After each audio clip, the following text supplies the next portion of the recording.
Okay, there's lots of boxing to talk about tonight, so I'm going to try and get through it as quick as I can. You're watching BWTM Sports Gaming.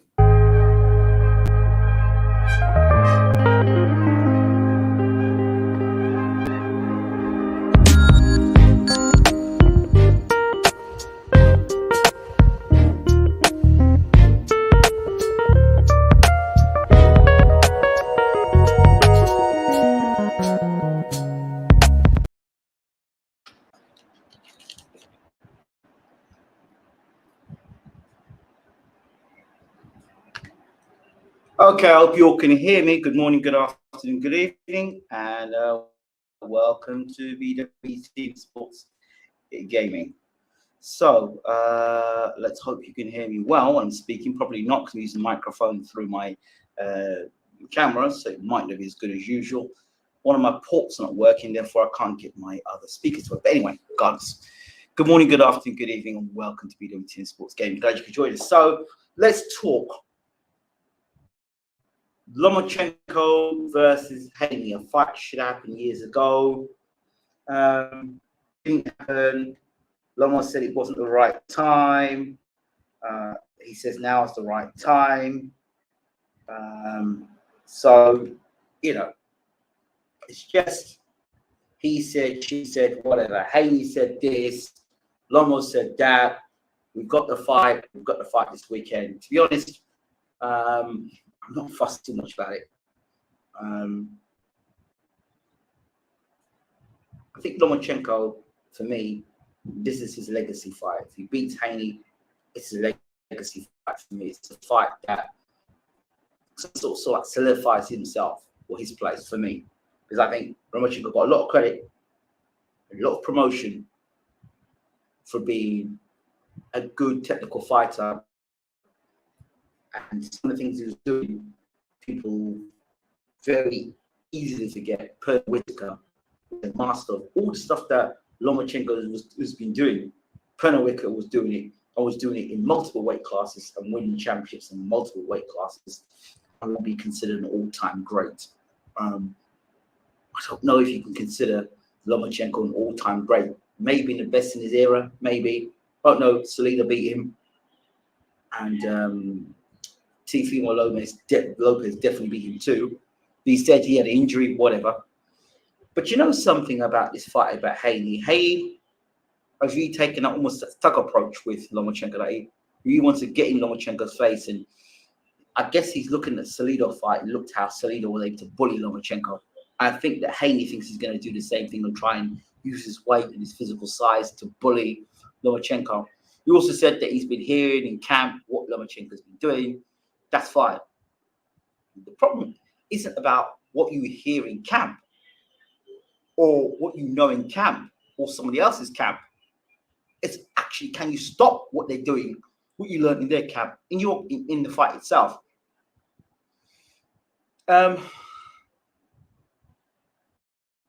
Lomachenko could well become an old man in this fight. Didn't look great in his last fight. He could well look like an old man in this fight. Let's remember, the whole stuff that's happening in Ukraine is one thing. That's the backstory in itself. He's not getting younger. He had many amateur fights, and he's had his pro fights as well. And he's not getting younger. But I will say this. He has experience. And the one thing that worries me about this fight is not the speed or it's not the movement or the flashy skills of Lomachenko. It's punching power. That's what worries me in this fight with Haney, because I don't have great faith in Haney's chin. I don't. I really don't. As ever since I saw Linares make him do that funny walk back to the corner, that there, although Haney's gone on to become a undisputed champion, yes, they say he's got better. Fair enough. That sequence right there against Linares, Lomachenko will study that. You know, if I can put a good combination together with power punches, I can hurt this dude. So I hope, for Haney's sake, he's got the power to hurt Lomachenko and stop him coming forward, because if he doesn't,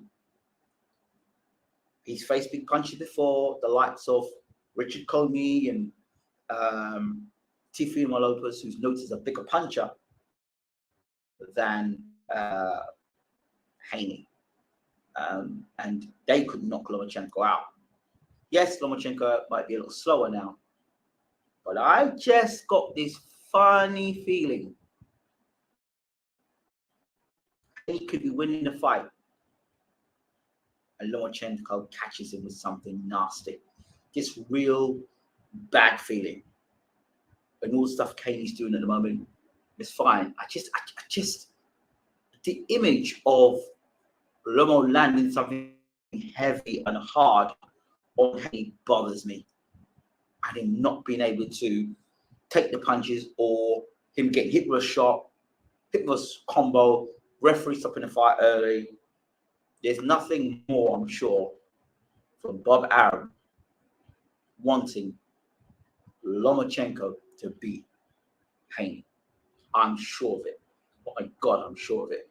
I could be wrong, but if it happens, they'll decide to tell you so. Haney's got speed, he's got movement, yes. But Haney's got a habit in fights of dropping his hands and after 4 or 5 rounds, leaving himself open to get hit. Now, unless he can blast Lomachenko out of there, at some point, Lomachenko is going to connect. And if it connects, it's a matter of whether Haney can hold that shot by Lomachenko. Lomachenko, this guy, he can weird angles. He can use. Remember, it's not the shot you see that knocks you out. It's the shot you don't see that knocks you out. And that's what concerns me in this fight. That when Lomachenko lands on Haney, can Haney absorb? I've got more faith in Haney, in Lomachenko absorbing Haney's punches. I've not got as much faith in Lomachenko when he lands on Haney. Now, get this straight. I'm not a Lomachenko fan. I never have been, mainly because of the way people have pushed him up in my face. Lomachenko is this. Lomachenko is the great this and that and the other. When guys like Terence Crawford was achieving more in the sport boxing, was becoming unified champion, undisputed champion, and wasn't getting the props that, he wasn't getting the props. Whereas Lomachenko had done less, was getting more props. So a lot of people, including Devin Haney, feels that, Lomachenko's this and Lomachenko's that, and he kind of got his back up. I hope that Haney sticks to the game plan and doesn't fight emotionally in this fight. Lomachenko is dangerous. Let me tell you now, he is dangerous. This isn't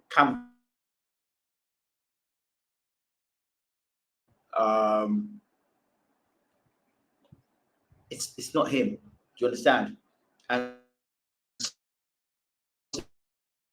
he's fairly limited. He's good at what he does, but limited. Lomachenko is a box tricks.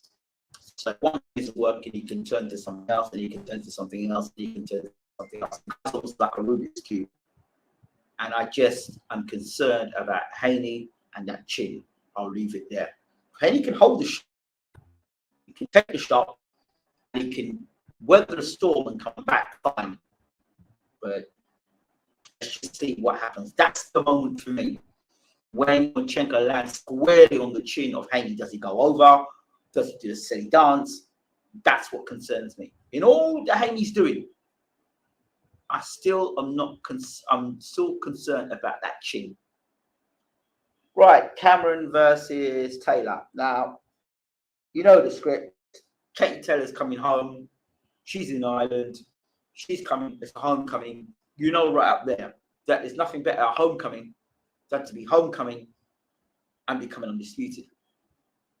The only way Chantal Cameron beats Katie Taylor is 2 things. Katie Taylor becomes old overnight. She's been so many wars. And B, Katie Taylor gets knocked out. That's the only 2 ways I see Chantal Cameron beating Katie Taylor in Ireland. Otherwise, those belts are staying in Ireland because Katie Taylor coming home. She's loved by the Irish crowd. Katie Taylor in Ireland is like Canelo in Mexico. It's not happening.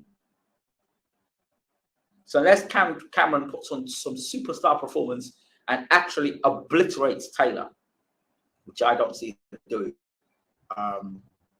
Jessica McCaskill, you know, as far as I'm concerned, I don't think she was 100% for that fight. I'm not making, but I don't think she's as, I think she's as dedicated to the sport as she once was on the lead up to becoming world champion and becoming undisputed. I think there was a lot of hunger there. I think now her bounce was all over the place and not the same fighter. And I don't think she's got the same dedication now as she was back then a few years ago.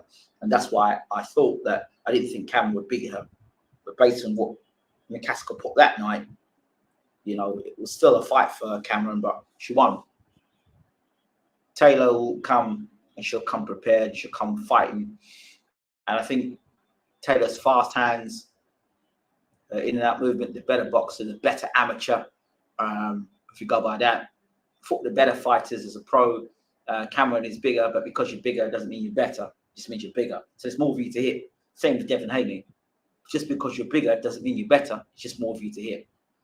So there's that. Also, so my thoughts there on that. I did tell you about Garcia. I did feel that Ryan Garcia would have ended up going to Derrick James. There you have it, Derrick James. He's now with Derrick James, and that's good. I think that's a good place for him to be. We'll soon find out whether it's Ryan Garcia not finding the right fit or Garcia's got a problem. Because he's in the right place there. Derrick James could end up being the Emmanuel Stewart of this era, just simply because he's working with fighters and they're all coming to him. Emmanuel Stewart used to select the fighters that he'd work with. I don't know what the selection process, if Derrick James has a selection process to who he's bringing into the gym, whether it's based on, you know, personality. It'd be interesting. He's got Joshua in the gym. He's got Spence, who already had. He had CHARLO in the gym, fine. He's got Martin as well. And of course, now he's brought Garcia in with Joshua. To the additions, I don't know how much Joshua's got left. And I actually don't think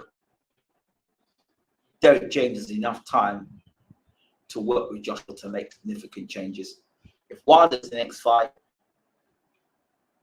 then, you know, I just think all now Wilder's preparing for Joshua.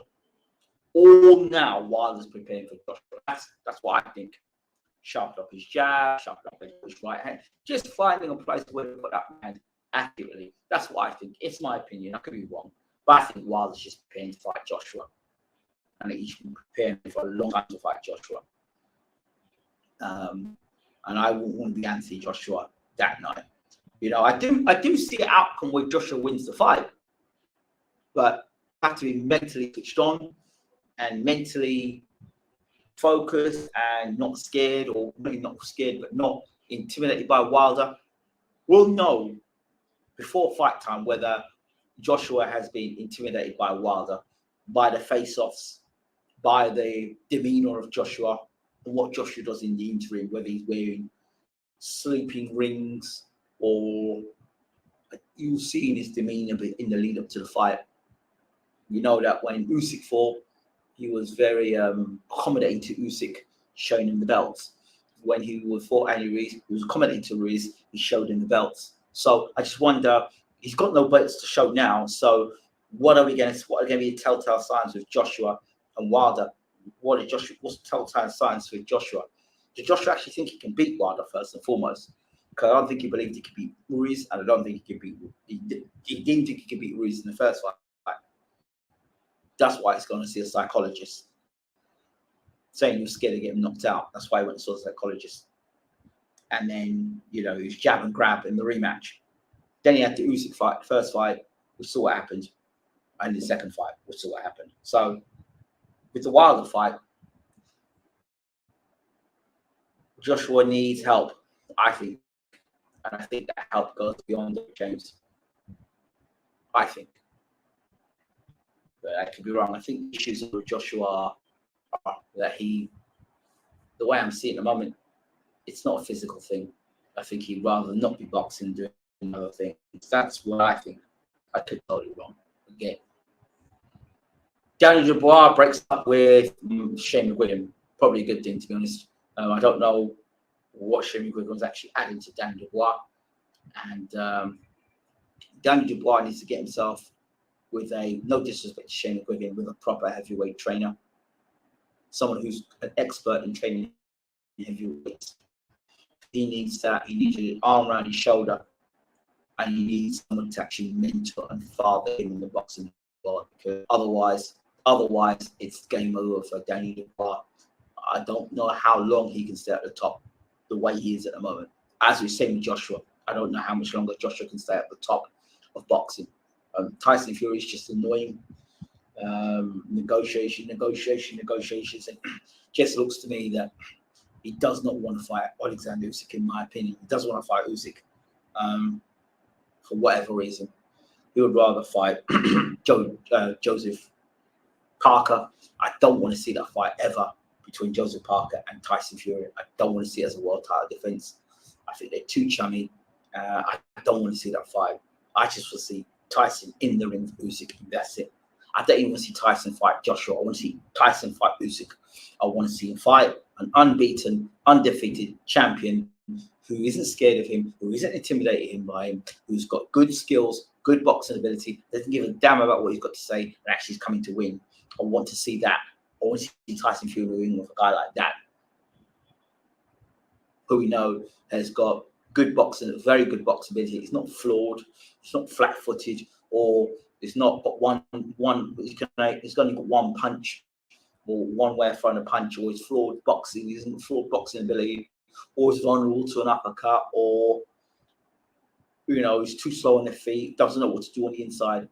I just want to see him fight somebody now in Usyk. No Dillian White, no Derrick Chisora, no Joseph Parker, no Manuel Shah. Give me Andrew Rees, give me Usyk. I don't even see Joshua. Give me Frank Sanchez. I'll have that. I'll have a bit of that. And motivate FA Jack, but I want to come out and throw punches. Give me that. I would love to do watch-alongs. The problem with watch-alongs for me at the moment, being in this country, is that you just don't know if you're going to have light or you're not going to have light and all that nonsense. So that's what I haven't done since I've been out here. So that's my problem. Yeah. But otherwise, enjoy the boxing tomorrow night. I hope you enjoy it. So we talked about Dubois. We've talked about Chantel Cameron and Taylor. We've talked about Lomachenko. We've talked about Daniel Dubois. We've talked about Joshua. We've talked about Fury. Fury's just so annoying at the moment. Really is. This kind of hold up the heavyweight division. He's become the Vladimir Klitschko of the heavyweight division now. He's just so boring now. It's just talk and talk and talk and talk and talk and talk and talk and talk and talk and more talk. At least Vladimir was fighting. Like Tyson's just boring me with constantly yapping rubbish. Like, are you going to fight the man or not going to fight the man? That's all I want to know. When are you going to fight the man? Give me the contract. Or let me see not even see the contract. Let me see the contract signed, sealed, delivered. You're fighting on this day. That is all I'm interested in. I don't want to hear no more back and forth. Greedy, foreigner. I'm not interested. Don't care. Are you going to fight the guy? Yes or no? If you're not going to fight the guy, tell the world you don't want to fight the guy, and let's move on. Let Usyk move on with his career, because Usyk will fight Wilder. He will fight Joshua again if he needs to. He'll fight anybody in the world. That's quite clear. Usyk will do that. You want to have Tyson based on your defenses. The Dillian White, Derrick Chisora, who else? And of course Deontay Wilder, the third fight. I'm not going to really have a problem with you. The Wilder fights you've given us a great trilogy there, but Dillian White and Chisora, I'm sorry, no. Dillian White was your mandatory, and then Chisora was just a fight nobody wanted to see. Don't give me any more. I don't want to see Joseph Parker. I don't want to see Manuel Shah. I don't want to see you with Anthony Joshua. I want you fighting Alexander Usyk. It's the only fight I want to see you in. That's it. I don't want to see anybody else. Or maybe a Frank Sanchez. Somebody I know who's coming out there to rip your head off your shoulders and means business. A guy like that means business, and he's got the boxing ability and the know-how. to give you all sorts of problems. We can have a real heavyweight fight. Do you understand? You want to talk about great fighters, then that means you've got to get in the mix and be fighting. But stalling and talking all the time is boring, it's tedious, I'm fed up with it. And if fans put more pressure, then, you know, not listening to all the tripe that comes out his mouth all the time, it's just, I'm bored of it. Bored of it. I really am. Tedious. Just, yeah, talk, blah, blah, blah, blah, blah. Oh, all this, all that, blah, blah, blah. So now when I watch Tyson Fury, I just turn the volume down. I just watch it. I just turn the volume down. I can't watch it no more. I seriously can't. Until I watch Tyson Fury, it's in the ring when he boxes. Do you know? And the thing is, he's the first to talk about mental health and the challenges of mental health, but he's all insulting people. He's insulting people about the way they look, insulting people about that they're small, they're midgets, they're this, they're that, he's a foreigner, all this sort of stuff he says. But it's okay because he suffers from mental health. It's okay for him to abuse people. That's fine. Is it? I don't think it's fine. But maybe because, you know, you're a Tyson Fury fan, you'll think, no, he can say what he wants. You know, I'm also bored, and I think it's quite, on the final note, I think it's quite sad. We live in an era now where trainers and management teams can't keep their damn mouth shut. I know what you did in sparring. I know what you're doing in the gym. I know what your last meal was. I can't give a shit. But personally, I don't think it should be happening in boxing. And I think, you know, if it's coming out like that, I know you got hit with a body shot like the Garcia fight. I know you got hit with a body shot and you got hurt and your rib was injured. So that's why you were the target. This sort of information should not be coming out and going to rival camps. That is a problem in boxing.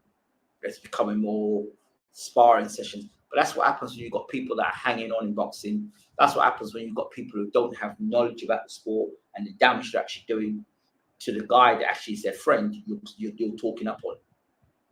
No, too many hangers on, too many leeches in boxing, too many people in boxing who don't know what they're talking about in positions where they shouldn't be, and unfortunately are abusing positions of power because of a lack of knowledge.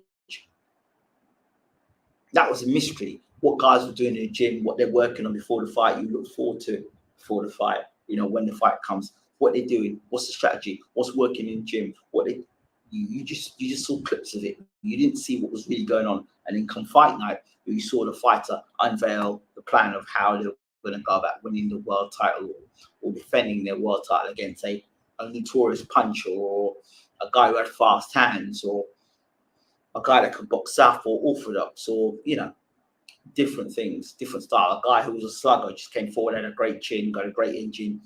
How are you going to fight against a guy like that? You know, those stuff were exciting. Like, now you're hearing about guys sparring and what you're doing in the gym. You're hearing about what they're doing in the gym for somebody else in a rival camp, in press conferences. No, don't like it. Don't like it. I'm not for it. So, right, that's me. Short video on boxing. Short video tonight. I hope you've enjoyed it. Shout out to everybody in the boxing world. We appreciate you. Thank you so much. But you know what I would like to ask of you all before I go?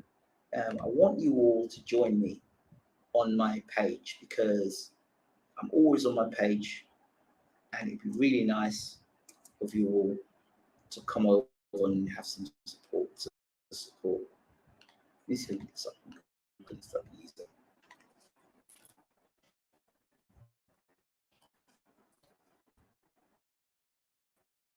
Quickly, so you can come along. Yeah.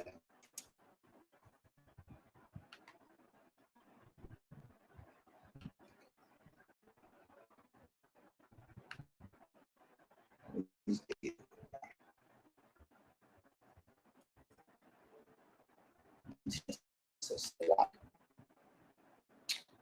Let's see if we can add this. Let's see if this works. No, that's not it. That's what we did tonight. Quickly get this.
There you go. So this is the link here. I want you all to become a part of the group. I'm always there. I'm always at this group going there. I'm always posting regularly. Every day I'm posting this group. So get in there, become a part of the group, and lovely seeing more people of the YouTube community join me over there. All right. Thank you all so much. Have a great evening and enjoy the boxing tomorrow. Take care.